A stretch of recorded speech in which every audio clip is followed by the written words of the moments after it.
متعدد بار نصیحت کی فرمائی. ہم میں اور غیر میں ایک واضح فرق پیدا کرنا چاہتے ہیں. آپ نے اپنے ارشادات میں، اپنی کتب میں متعدد جگہوں پر تقویٰ کے حصول کی طرف توجہ دلائی. آپ نے ایک مرتبہ یہ مصرع بنایا شعر کہنے کے لیے کہ ہر ایک نیکی کی جڑ یہ اتقاء ہے. تو اللہ تعالیٰ نے الہاماً دوسرا مصرع آپ کو عطا فرمایا کہ اگر یہ جڑ رہی سب کچھ رہا. بس حقیقی احمدی بننے کے لیے ضروری ہے کہ تقویٰ کی راہوں پر چلنے کی ہم کوشش کریں اور اللہ تعالیٰ کے صحیح عبد بننے کی کوشش کریں.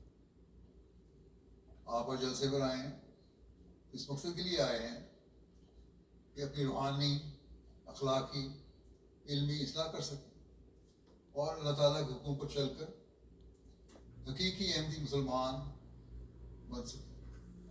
اور تبھی ہم احمدیت کے پیغام کو، حقیقی اسلام کے پیغام کو دنیا میں پھیلا سکیں گے. بس اس طرف بہت توجہ کی ضرورت ہے.